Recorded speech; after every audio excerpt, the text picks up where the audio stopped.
HIV/AIDS exists all around us. Although I was in contact with individuals living with HIV in Southeast Ohio, no one wanted to be recorded because of the stigma the disease carries in Appalachia. The region's lack of resources perpetuates this stigma.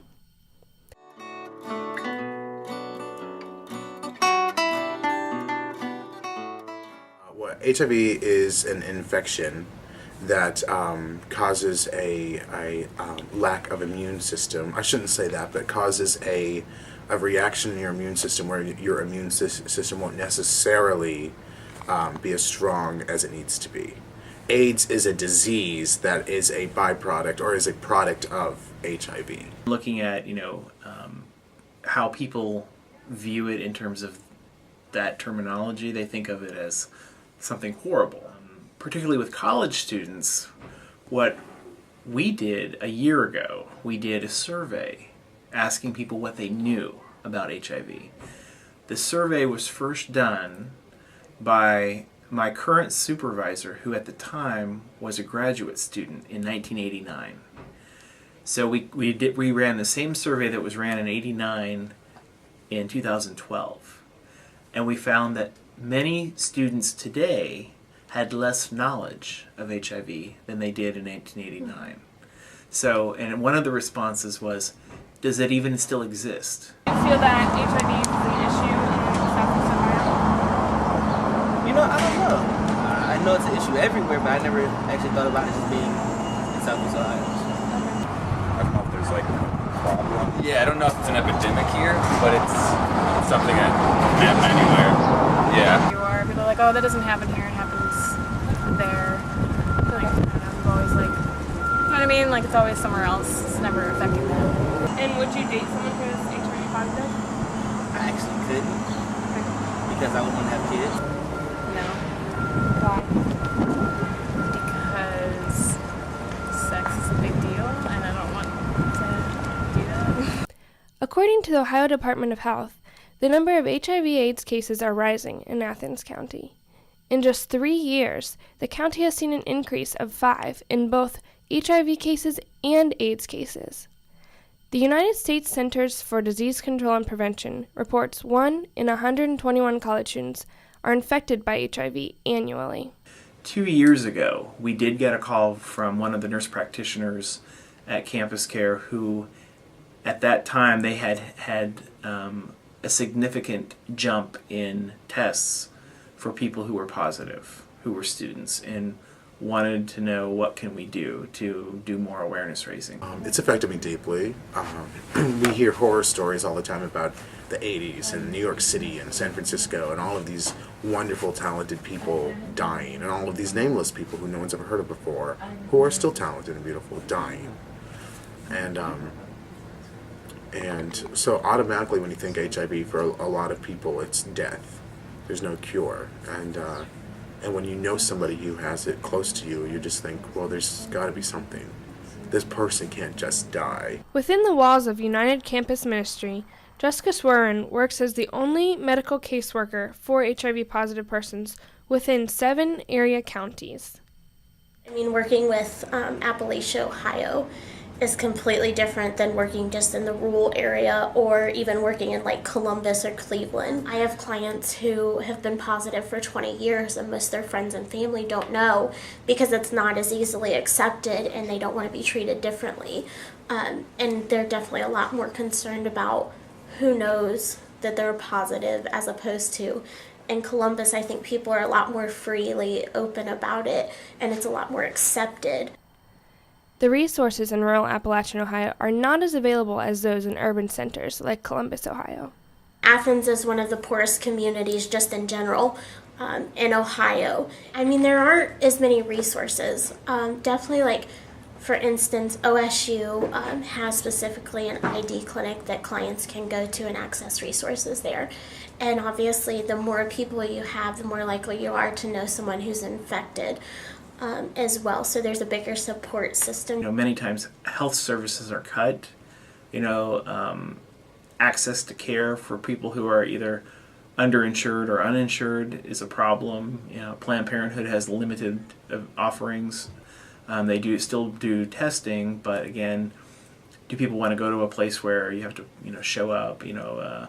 I think many people in the community probably, if they have transportation, go to Columbus, where it's more anonymous, where people don't know who they are. Isn't really any testing facilities that do free anonymous testing for clients now.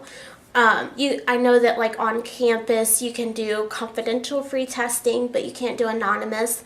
And ARC Ohio is working on getting someone who can, it'll actually be me, who can test in clients' homes, who can come to clients to make testing more available. If an HIV positive client wants their partner to be tested on a regular basis, there really isn't anyone except for their doctor who can provide that for them. Even the health clinic can only do it at certain times, and you have to specifically request to be tested. Otherwise, the doctors do not provide it to clients. It's not regularly available like it is in Columbus or the more urban areas.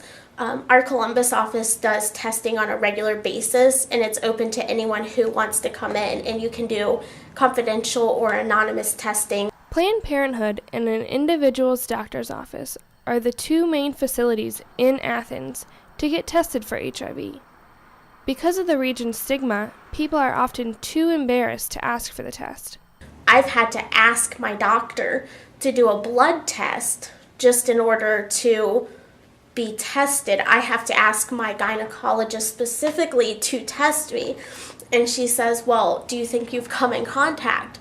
Well, no, that should be something that's part of a routine just for any STD test. You should be tested. And it's just, whether a student, whether somebody who's come in contact with someone who's HIV positive, there is no availability, there is no testing, there is no information. According to the Kentucky Health Issues poll, only 32% of Kentucky adults ages 18 to 64 report that their medical provider has discussed HIV testing with them, despite the CDC's recommendations for routine HIV screening. In an area like this where people might be judged, I think one of the factors is particularly people who are in my age group, people who are 40 or older.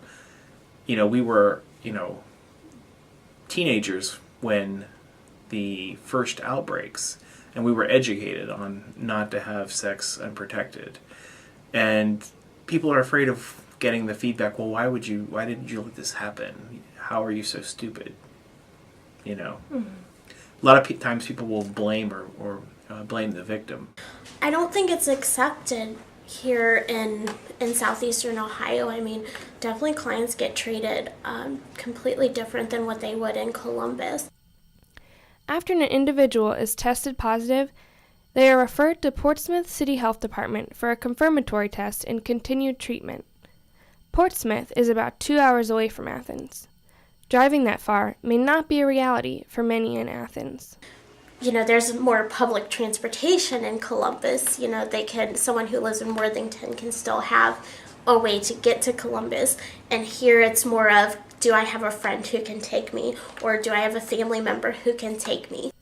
The lack of resources and stigma surrounding HIV/AIDS in Southeast Ohio affects not only those already positive, but also those wanting to get tested. Health professionals say everyone should be tested. That's the way to prevent it, is to get tested, to know your status. People are not as educated in this area about HIV transmission. And so it's a lot more likely to be spread when people aren't thinking about it or don't know about it, don't know how to get tested, where to get tested, what getting tested even means. I think that we need to continue this discussion heavily. We need to continue to fight back and fight AIDS. While testing is important, the first step to ending HIV/AIDS is having an open discussion to spread awareness in Appalachian Ohio. Guys, listen. Kids are being infected with HIV. It's 2013. We need to stop this.